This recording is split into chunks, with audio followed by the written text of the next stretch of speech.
Мені бала күнімде туысқан көкем зорлап тастады. Негізі мен бұл әңгімені айтқым келмеген, бірақ айтатын уақыты келді. Жалпы негізі менің көкем балапан телеарнасының продюсері болатын. Сол уақыттарда мен қазақстандық телесериалдарға түскім келеді. Күндердің бір күнінде көкемнің көмегімен кастингтерден өттім, массовкаларға түстім. Уақыт өте келе ол маған сериалдарда басты рөлдерді, второстепенный рөлдерді алып беруге көмектесті. Уже мені телевизордан көрсете бастады. Күндердің бір күнінде, как обычно, киноплощадкада жүрген кезде көкем келіп, мені құшақтап, «Нұрғали, сен мен өзімнің туған баламдайсың. Мен сені қатты жақсы көремін» деді. Негізі ол көкеммен вообще жақын араласпағым. Бар білетінім әйтеуір менің бала кезімде үйге тек қонақтай келетін.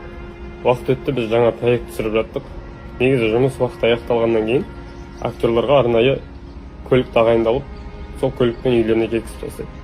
Бірақ сол күні көкем маған «Нұрғали, менің кабинетіме кел, мен сені өзім үйіңе апарып тастаймын» деді. Мен енді кішкентай бала болғаннан кейін ойымда ештеңе жоқ. Көкемді кабинетінде күттім.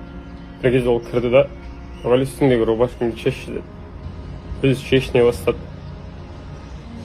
Үстіндегі киімдердің бәрін шешті, көз алдымда тірі жалаңаш тұр. Маған қиын бұл нәрсені айту. Бірақ ойлаңдаршы, ол сол моментте мені көтеріп құшақтап диванға жатқызды да, мойнымнан, құлағымнан иіскеп жалай бастады. Bir кезде ол уже менің үстімдегі полный киімімді шешіп, өзінің істейтін нәрсесін істеді. Мен ол кезде кішкентай бала болдым, мен реально шоковый состояниеға түстім. Мен до того қатты қорыққаннан өзімнің не істерімді білген жоқпын. Ол істейтін нәрсесін істеп болғаннан кейін, «Нұрғали, егер десем бұл нәрсені үйдегілеріңе, басқа біреулерге айтатын болсаң, алдағы уақытта ешқандай сериалдарға, ешқандай киноға түспейсің» деді. Сөйтіп біз сол жерде өз арамызда тайна жасадық. Мен осы травмамен өмір бойы келе жатырмын. Бірақ мен білмеймін, даже сендер не ойлайсыңдар. Бірақ не болса да осы жағдай мен басымнан өтті. Мен даже өз-өзіме қол жұмсауға дейін бардым. Осы нәрсенің барлығын ұмытып, өзімнің өмірімді өзгерту үшін мен қазір Қытайда товарный бизнеспен айналысып жатырмын.